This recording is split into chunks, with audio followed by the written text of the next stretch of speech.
From Washington, this is VOA News.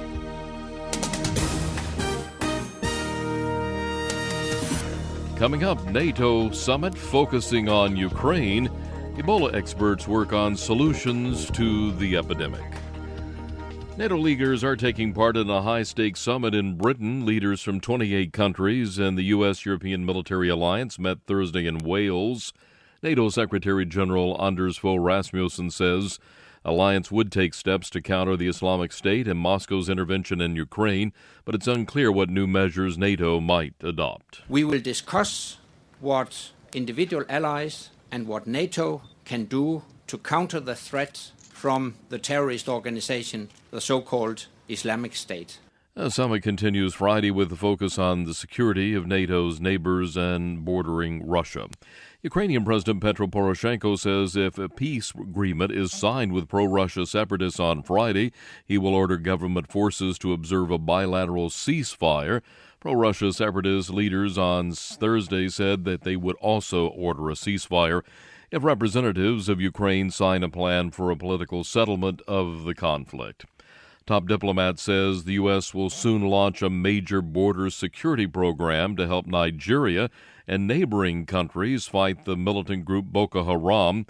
U.S. Assistant Secretary of State for African Affairs Linda Thomas-Greenfield says the frequency and scope of Boko Haram's terror attacks have grown more acute and constitute a serious threat to Nigeria's overall security. She spoke to officials in the Nigerian capital Abuja on Thursday as Nigerian newspapers reported that militants have seized the city of Bama and other locations in northeastern state of Borno. This is VOA News. About 200 experts on Ebola meeting in Switzerland to discuss possible cures and vaccines for the disease.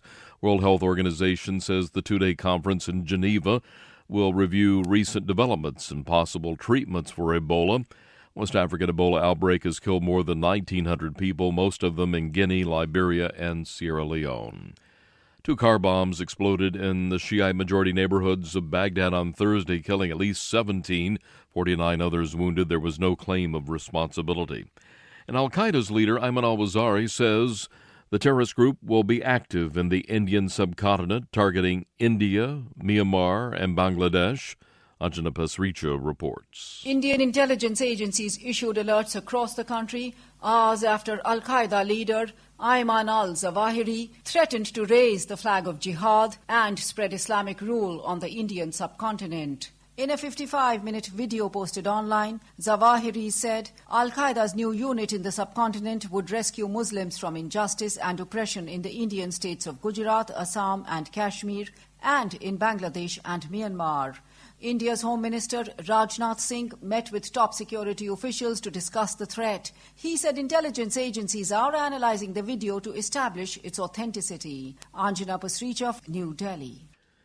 Afghan officials say a Taliban attack on a government compound in the country's east killed at least 12 people, wounded at least 80 others.